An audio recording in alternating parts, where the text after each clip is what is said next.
Friends, আজ তোমাদের দেখাতে চলেছি আমাদের যে হাওড়া টু এসপ্লানেড যে গঙ্গার তলা থেকে যে মেট্রো লাইনটা প্রায় কমপ্লিট হয়ে গেছে। এখানে ট্রায়াল রান হচ্ছে, সেটাই আপনাদের দেখাবো। দেখুন এখানে ট্রায়াল চলছে, ঠিক আছে। টোটাল যে সুড়ঙ্গ পথটা হাওড়া থেকে আপ টু এসপ্লানেড সেটাই আপনাদের দেখাবো। দেখুন এটা মেট্রো যাচ্ছে, তো এটা যে সমুদ্রের তলা থেকে যে মেট্রো লাইনটা করা হচ্ছে এটা তারই দৃশ্য, এটাই আপনাদের কাছে তুলে ধরেছি।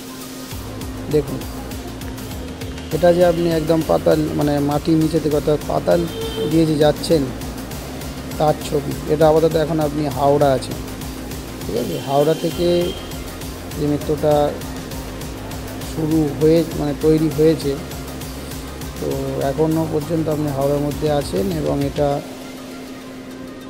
যাচ্ছে হাওড়ার নিচ থেকে, মাটির নিচে থেকে এটা যাচ্ছে, ঠিক আছে।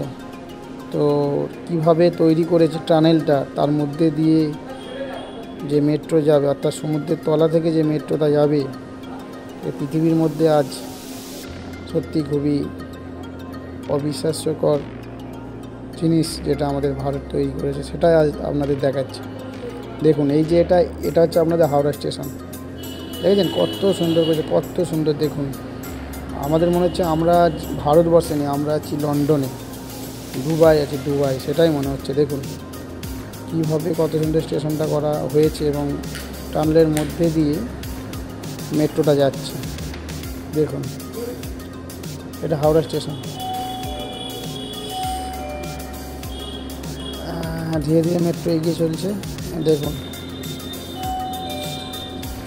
হাওড়া স্টেশন ছেড়ে এবার মেট্রোর গতিপথ বাড়িয়ে যাচ্ছে, ওই সুড়ঙ্গর মধ্যে দিয়ে যাচ্ছে। এটা ছবি দেখছেন, এটা মাটির তলায়। দেখুন কীভাবে সুড়ঙ্গটা তৈরি করেছে, মানে আমাদের ভারতীয় বিজ্ঞানীরা কীভাবে এই সুড়ঙ্গটা তৈরি। দেখুন এবার এই যে নীল ব্লু কালারের যে কালারিংটা আসছে এটা হচ্ছে সমুদ্রের তলা, একদম মেন লোকেশান হচ্ছে এটা। আপনি এখন আছেন সমুদ্রের তলা দিয়ে মেট্রোটা যাচ্ছে। দেখুন কত সুন্দর ব্লু কালার, কত সুন্দর দৃশ্যটা। দেখুন কত রোমাঞ্চকর দৃশ্য, এটা ভারত করতে পেরেছে। দেখুন পৃথিবীর মধ্যে এক আশ্চর্য জিনিস ভারত তৈরি করে ফেলেছে। দেখুন এটা আপনি জলের হাওড়ার যে হুগলি নদী আছে, সেই হুগলি নদীর তলা থেকে মেট্রোটা যাচ্ছে। দেখুন এই আপনার শেষ হয়ে গেল, আপনি মাটির সমুদ্রের নিচে দিয়ে যাচ্ছিল, এটা তার শেষ হলো। এবার আপনি যাচ্ছেন মাটির তলা থেকে, নদীটা কভার হয়ে গেছে, এরপর আপনি মাটির তলা থেকে যাচ্ছেন।